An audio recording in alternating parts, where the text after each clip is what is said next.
everybody, welcome back to the channel. I know it's been a while, but season 11 is upon us now. So you join me today for the first of this next series of videos. So this is going to be all about the Gran Turismo Touring Car Championship hosted on GT Sport by Mature Racing Club. We've covered this one before. I think season 9 was the one we covered. Season 10 coverage can be found over on ADG's channel. ADG was going to do this one, but I think he's had some issues, which means he's had to pull out of the league. So I've taken over the mantle on this. So anyone that knows about the GT, a lot of people that will watch this video probably race in it or watch my channel for other stuff, so they kind of know the format. The GTTCC is the largest unofficial racing group on Gran Turismo Sport, which is a global game, millions of players. It consists of 7 leagues in total. It's got Fusion Premiership, then League 1 down to League 6. Obviously League it should in theory be the fastest drivers at the top and the slowest in inverted commas at the bottom. It doesn't always work out that way because we've got some absolute aliens in like some of the lower leagues, but that's just because they've started racing and the hosts have just put them in where they think they might suit. So things might end up getting jabbered around a little bit. But we're in League 1. So the point I'm making with that is this should be, we should be going towards the top end of drivers really. Don't know why I'm here. I'm just here to fill the gaps, I guess. So I'll run through the grid anyway. So we've got Munginio, who put in a really good pole. He's driving the GTR for the Heineken team. Ginger Crackhead was in last season, so he's come up in promotion with me. He's driving the Honda NSX for Goodyear. Robusta Hoods, he won the championship last year, I think. He's driving for PlayStation, also in the NSX. There's a theme with this one. Me, I'm driving for Michelin, the team I've been with for a couple of seasons now, and I'm also driving the NSX. B-rated, we've seen B-rated on the channel before. He's in his Pasty-mobile, which is also the NSX for Ginsters. Then we come to Mr. Dangly Ball. You'll know him from the GT3 series. He is driving the VW. Lovely livery on that, and that's the monster one. Diablo is in the 650S, the McLaren, and that's for Adidas. Now, this was a car I was tempted to choose. The issue with it is you need short shift it, and that means you're paying attention to your gears rather than everything else. I'll be honest, I couldn't be bothered. Then we've got Hyperio, who was probably one of my favourite drivers to take the championship. He's in the NSX as well. S2 Law driving Samsung in the NSX. Nissan LVCC behind him. He's in the Lexus, and I can't see what team. I want to say Martini. I'm going to guess Martini. We'll find out later. Moley 1983, another person in the McLaren. Then you've got Angus McCotup. He's racing for M&M. Ruffle 09, and he's in the Ferrari team Adidas as well. And then Marty Ginge, our hostess with the mostest, is also in the NSX. So let's get this underway. What I'm going to do with this, I'm not going to mess about too much. I'm just going to do this raw. I've raced in this. I know a little bit about what's going to happen, but just from my perspective. So let's just do it raw. That's what she said. Okay, so the race gets underway. Everyone seems to get a really good start. Diablo in the McLaren's got a really, really good start there. It's coming on to turn 1 at Barcelona. Turn 1 is the source of many incidents here, but this is the MRC, so we tend to like to keep things clean. So everyone seems to be filing through fine. Stu Law's got a really good start coming down the back. Dangly Wall's doing well. Nissan Elvis is up there. Moley and Ruffles had a good start. Ruffles got past Mighty Ginge. Angus McCollum slipped a few spaces down. Let's flick back to the front of the grid. Munginio's making a breakaway. Me and Robus are having a little bit of a fight for third. So I do vaguely remember this sort of happening. So at the minute I'm in 4th, where I qualified. But looking to make moves up. Hyperio's up into 6th. Sorry, Diablo's up in 6th. Hyperio's still in 5th.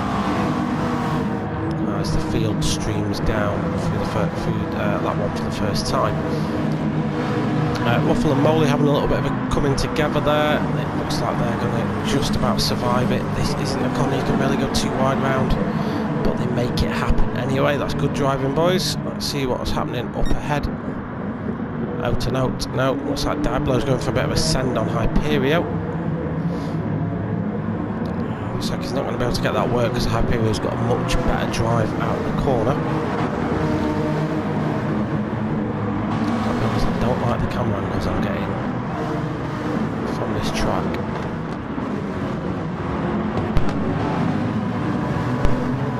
Let's concentrate on a bit of a battle then. Let's give something to watch.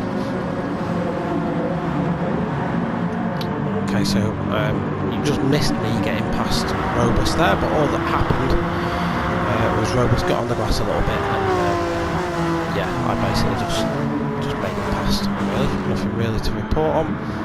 Mungini then pulling out a bit of a lead. Ginger Crackhead is having to worry about me. Now, what I didn't want to happen at this point was Mungini just to break off and make a run for it. So I decided, I guess, a little bit not to challenge Ginger Crackhead too much. I didn't want him to worry too much about me. I wanted him to just do his race, and just so we could, I guess, just work together to keep Mungini from running away with it. He was in the GTR, which would be strong at the start, but as soon as the tyre wear kicks in, that would start to fall off a little bit.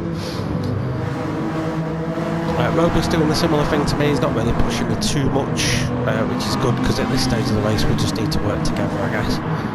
It's a half hour race this, so there's plenty of time for us to fight. Quite a few drivers separated out now. There's not much in terms of on-field battling going on.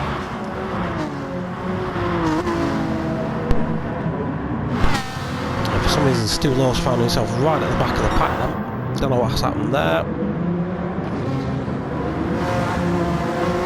See Hyperio putting Robus under pressure a little bit. Let's just go on board with Hyperio actually and just see how it's playing out from his perspective.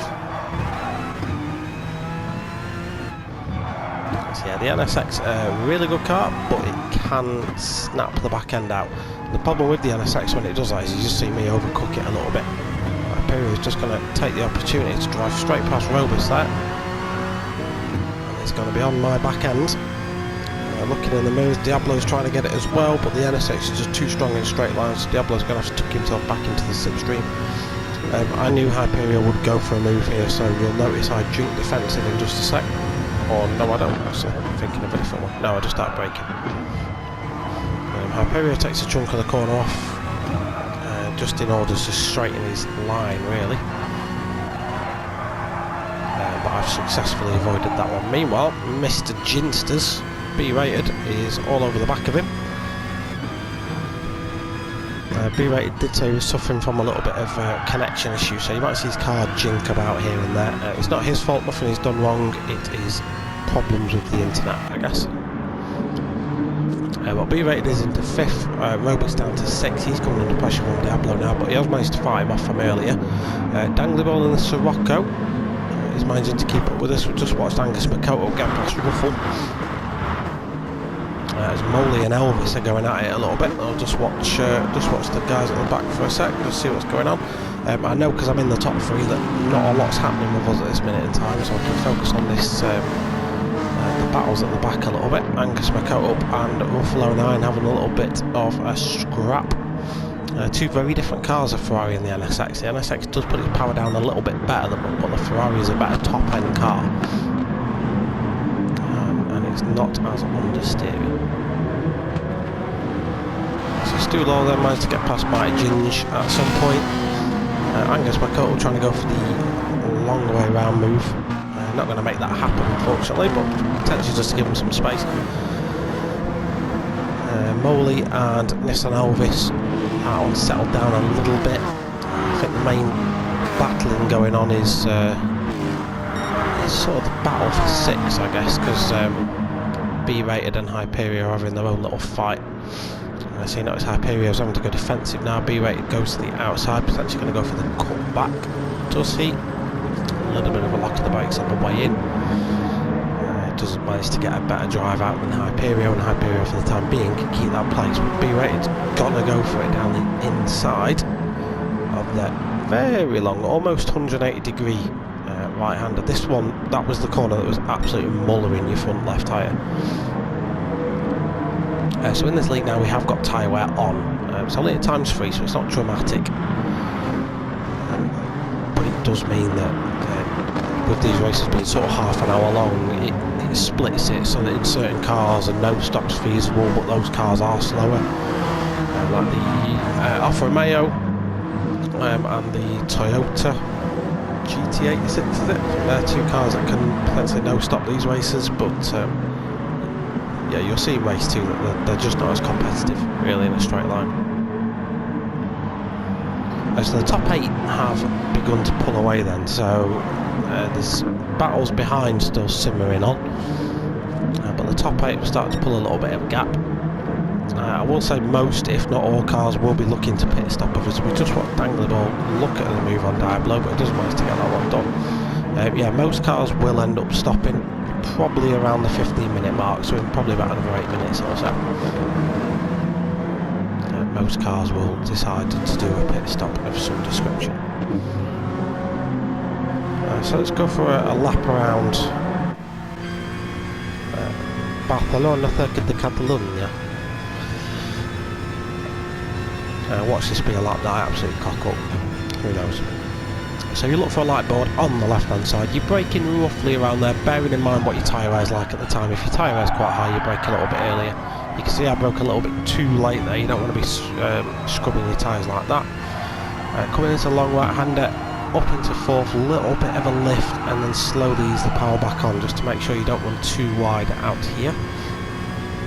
Spot your braking point, which is about 10 metres before the shadow. Brake into the apex, carry the speed in second gear through, and as soon as you feel the grip land, then you plant your foot. Run yourself wide, straight back over to the right, spot your braking point, which for me was a little mark on the curb, and then power down and out. Look for the curb starting on the right, brake roughly there or thereabouts where that is. You want to early apex this next corner because you want to get as straight as you can up the hill to carry the speeds. Because this is the second fastest section of the circuit, so you want to carry as much speed as you can here really. I'm at this point watching the guys ahead scrapping. Good news for me this, so I'm trying to put some good laps in. Braking for the hairpin, the slowest you're going to go on the circuit is now. Power out as soon as you can, first, second, you can take a chunk of this curb off on the left. Widen your entry point into this corner just in order to reduce your steering angle and help your tyres out a little bit. Again, spot your braking point. This is the section of the course I was getting wrong all the time. Brake roughly on the shadow, and then just coast the car through here really. The NSX is very easily unsettled on these two corners, so it's easy to get it wrong. Clip the apex on either side, and that's another lap of Barcelona. So this was a 1:52.5, which is a terrible lap, to be honest. All I'm trying to do here is break the slipstream to Hyperion.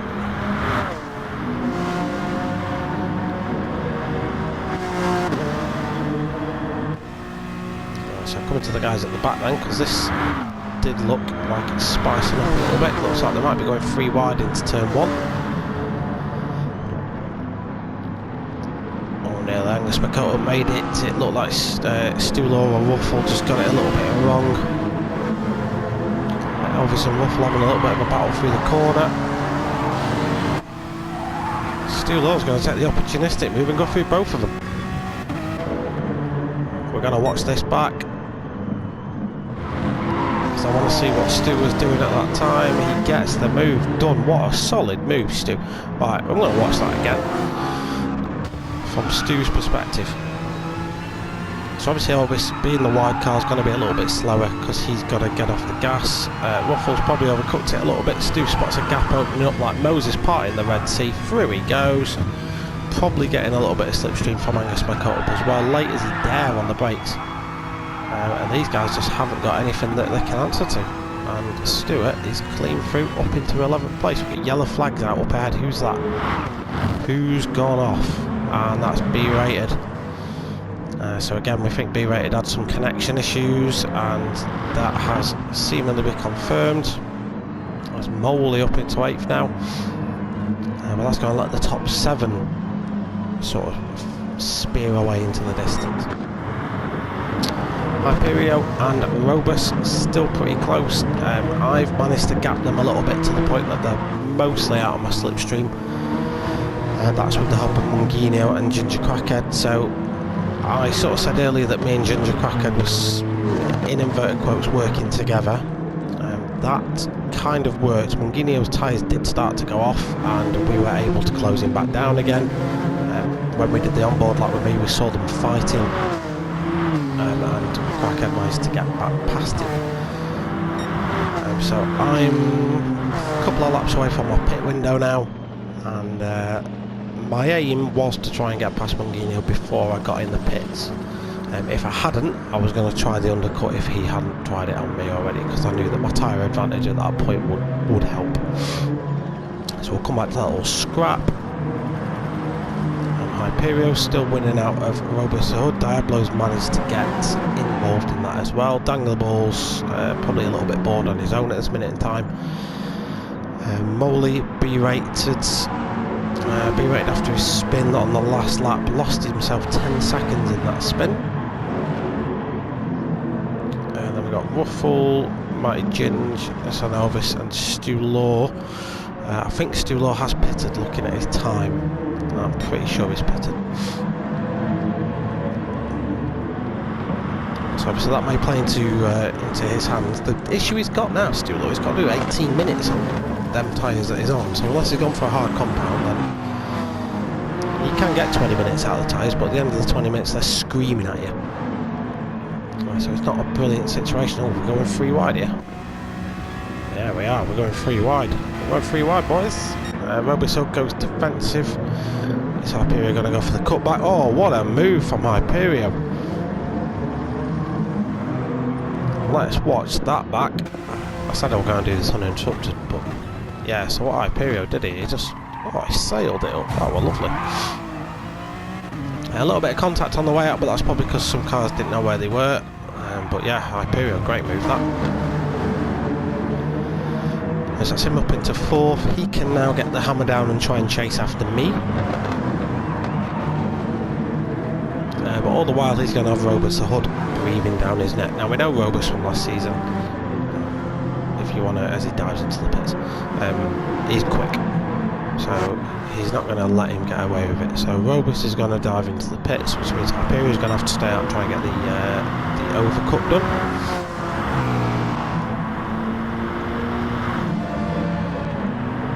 A little bit of a battle then between Moley, B-rated. Angus is also trying to get involved in this as well. Let's look at Angus's point of view. So he's in the NSX looking at a McLaren versus Honda battle. They both lock the brakes as B-rated just gets the braking done better, and Moley has to concede that place. Moley and the McLaren's a better handling car, so that should be able to pull some speed back through the next twisty sector 2. Can he do anything here? Angus just takes it steady, doesn't want to go on the attack too much just yet. So Robus, after his pit stops, come out in 10th, but frustratingly for him, probably has come out in a little bit of traffic. Traffic he doesn't need right now. Mighty Ginge up into 11th, so good race so far for Ginge. Ruffle 09 in 12th, Nissan Alvis in 13th, and Stu Law after his early pit stop is in 14th, and cutting the grass as well. So Monsieur Clackhead, just noticed the 69 number plate on there, so he's sponsored by a romantic dinner for 2. He's pulled out a decent gap, to be fair. Mungino, to say his tyres were gone, mine were cooking as well, so I couldn't really I couldn't get close really. This is about the closest I got. So I do stay out for another lap. I think I pit next lap. Yeah, it must be next lap. But yeah, the NSX NSX and GT are relatively similarly matched, to be fair. but the GTR just cooks its tyres a little bit too much. So Hyperion now coming under pressure from Diablo, our Australian brethren.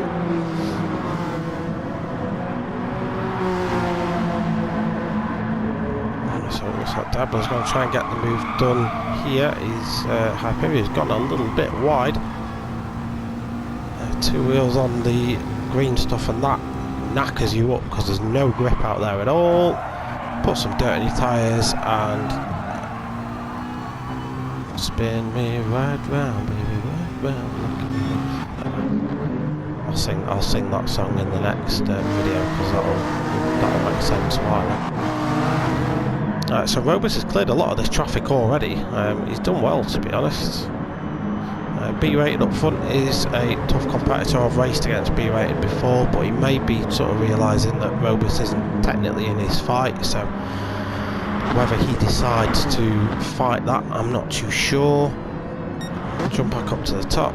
So Ginger Crackheads, me and Mungini are really close now. So he can see me very close to his rearview mirror. If we just have a look at what his tyres are like. Yeah, fronts are dead. But then if you look at mine are dead as well. So yeah, I think my driving style just doesn't suit tyre wear. So any race where there's tyre wear on does put me at disadvantage. But that's just something I've got to learn. So I fire off into the pits. I see we're half distance in the race, so off I go. So I'm in the pits now. There's the CJW-Racing pit crew in their lovely, fantastic overalls, getting ready to make a speedy change of some rubber. Diablo pits as well. Robust the hood up into 4th, Hyperio into 3rd, and you see me coming out there. So I come out in 4th, behind 3 cars that haven't yet pitted. So I'm in a good position right now. Decent pit stop, decent in lap, just want a good out lap now because I know that some of the guys up ahead, if they do pit soon, I need to be fast this lap in order to make my tyre advantage count because I'm on fresh rubber now. Robert's probably thinking the same thing, having pitted recently, he can make this work to his advantage. Oh god, there's a couple going wide there. What's going on here? Okay, it's tight. See what I mean about that front left? That front left is absolutely shot on Molly's car. Done. So he's going to be getting some catastrophic understeer now. Marty Gin's done a much better job of looking after his tyres in the car behind, so he should make a nice and easy move here. Now, Ginger's patient. Dangler balls on fresh softs as well, so they have both got a tyre advantage over Molly in 8th. Molly's coming under all sorts of pressure here. He almost lets these guys go.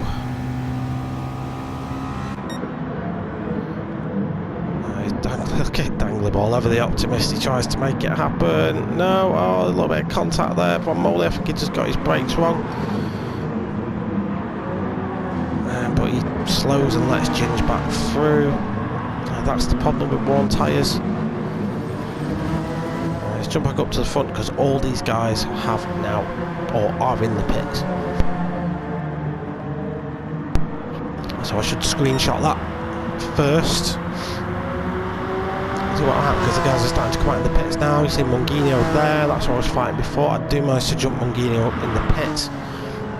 But I am still behind Ginger Crackhead and he's got 1 lap fresher tyres than me and a fair old gap. So I could burn my tyres up chasing him and risk an attack from behind later on in the race, or I could just drive my normal race and kind of forget about the win for now unless Ginger Crackhead falls off and just run my race at my pace. And that should in theory see me safe from the guys behind, so we'll check back in on me later. Mungino now is going to be on full-on shark attack mode after he's again lap fresher tyres for him. We do know how quick that GTR is on fresh rubber. Robus holds in a similar position to me. His tyres are starting to wear a little bit, and he's probably got an internal argument as to what does he do. Does he go and fight for these positions, or does he sort of steady it off a little bit? Diablo now on fresh tyres. needs to try and gap Hyperio, because Hyperio will be chasing him down.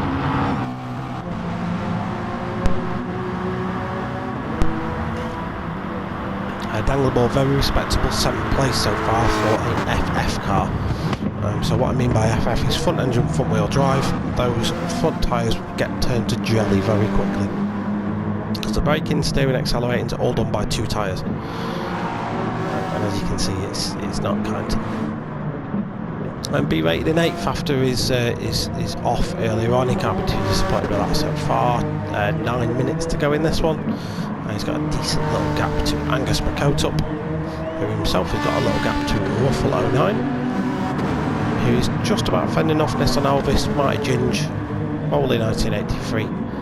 We're not seeing much of him this race, but Stu Law, who pulled off a sublime move earlier on in the race. I think he has submitted that for overtake of the week as well, actually. Stu Law, by the way, has probably got one of the most elaborate sim racing setups you'll ever see. It's an absolute piece of art. Oh. 1 minute. Right, yeah, anyway, let's cover this from Munginio's perspective. So I have to go defensive. Now that means I'm slow on the exit. Munginio goes for a move around the outside. I go to block that, but I kind of nerf myself in the process and end up having to leave the inside open. So I think at this stage I just like, you know what, go. Just go, because if I fight you I'm going to lose out to Robus as well. I'll basically let him go. So from my perspective then, looking at the race with Munginio, you'll see I'm not attacking. Attack dog mode hasn't kicked in at this stage. I'm effectively saying the same thing in my head to Munginio that I was to Crackhead earlier. Right, let's just work together then. But this time it's not necessarily to catch the Crackhead, it's to escape his brother behind us. However, I get a much better exit out of here, I think. Do I? No, I can't remember. This was only yesterday, I forgot what happened already. Yeah, no, it's not the bit of the race I was thinking of. So yeah, as you see, I'm not attacking. I don't want to, as long as he's got the pace, he can stay there. I'll fight him in a few minutes' time. But there are sections of the track where I'm just quicker than he is. Because of the way the NSX drives, the unique way the NSX is funded. There's other parts of the track where Munginio, in a nice way of saying, just buggers off like this. The traction on that 4-wheel drive is gone. So I need to be in a good spot at the end of that second sector in order to keep the slipstream for this bit, and he just sets the fastest lap of the race there as well, 151.7. So that's Munginio versus me. Robus is also coming for a bite of the cherry as well. So he has managed to sort of reduce the gap a little bit, putting in some really nice consistent times.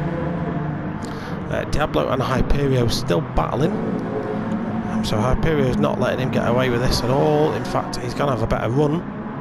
Does he go for the switchback move on Diablo and get him under the bridge? I think he does, because Diablo's gone off to Never Neverland. Yeah, that's Hyperio up into 5th.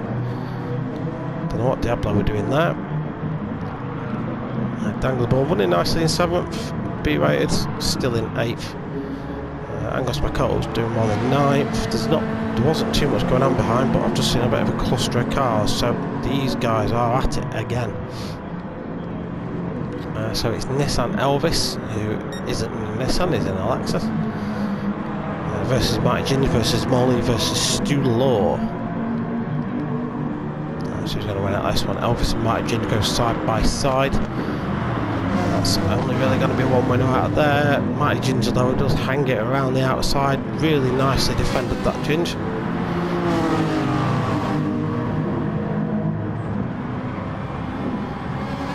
Someone locked a brake there. I couldn't tell who it was. I want to say it was Mighty Ginge.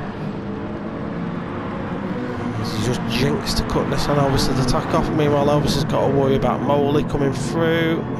Elvis goes wide, touches the gravel, that slows him down. That's going to let Stu Law have a pop at him as well.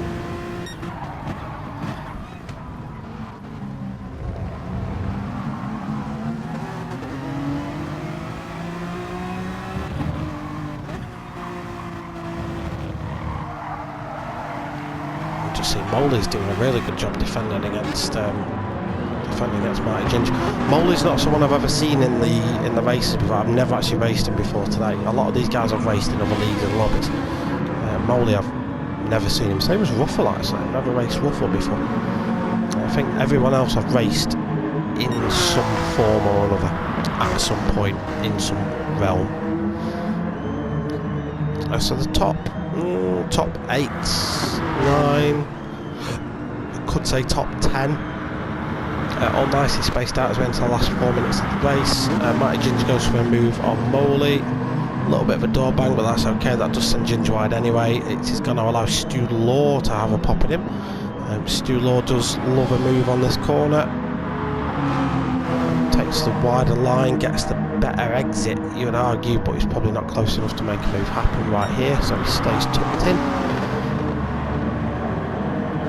As all cars make their way into the infield sector of the track.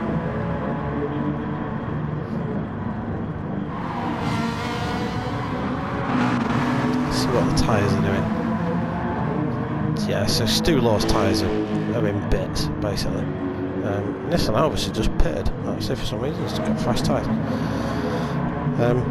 Yeah, Stu Law's tyres are shot compared to these guys, so just as we say that, he gets a move done on Marty Ginge. Runs wide in the process. Ginger's going to get that move back again, but Stu Law's got the inside for the hairpin. Inside is king for this, so Marty Ginger's going to have to cut him off or go for the cutback. I think it's the latter he's going for. Stu Law just manages to get the power down. Nicely held.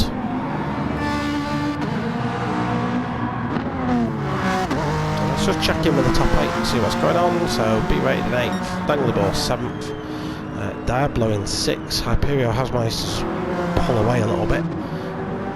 I've managed to get back past Mungino. I'll be honest, I think I just did it on the straight. Just got a good slipstream off him. I don't think that was a spectacular overtake.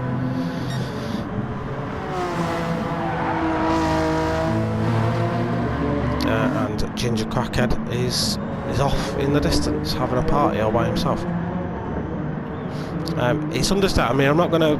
There's no point watching him for too long because there's not happening. But it's easy to think that when you're in the lead that you can control it. It's not. Your focus goes, like throughout this race I had someone or something to focus on, whether it be defending Tunguino or attacking him or thinking about Robus attacking me from behind and whether I should go for my tyres and stuff. All Crackhead has to do is hit his braking point. And daft as it sounds, that can ways your concentration just a little bit. So that's the top 8. So what rated get past Dangleball for 7th place. Looks like Dangleball was kicking up some dust there. Angus Picot up in 9th. He's sort of on his own at the minute, just in the middle of a big gap.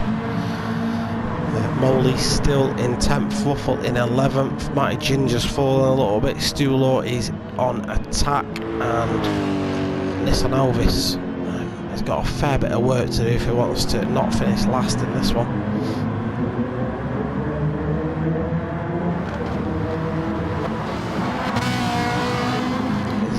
Going on. So we're into the last minute and a half. So it's an endurance race, so 30 minutes. Once the timer hits 30 minutes, the final lap thing goes on. The next time you cross the finish line after that 30 minutes elapses, your race is done. So most of us have probably got one lap. Probably most of us are now on our last lap.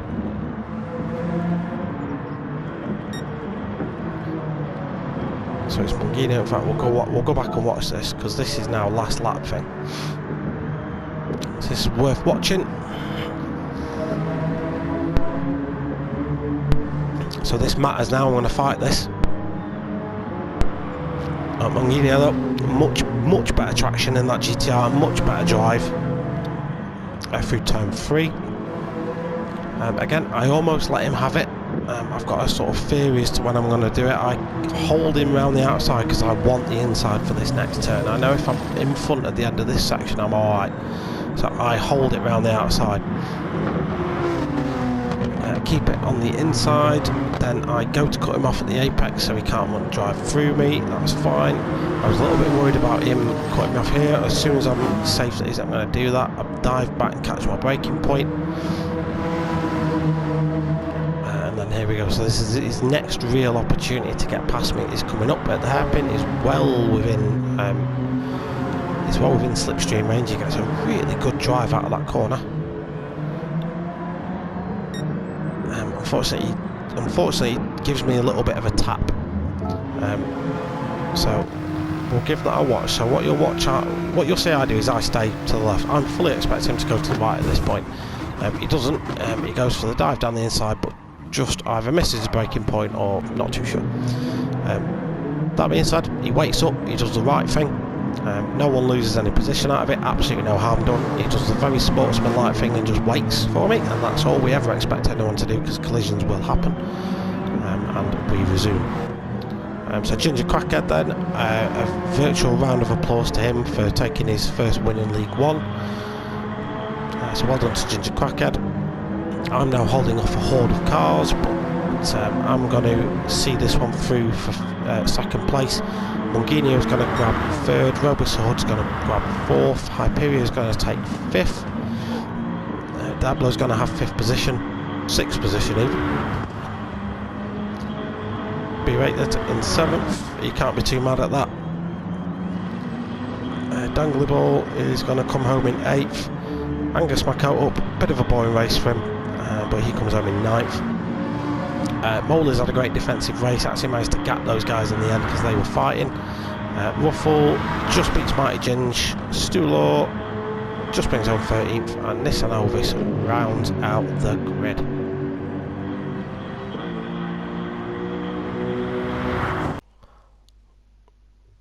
So that's race number 1 of the Gran Turismo Touring Car Championship concluded, live from Barcelona.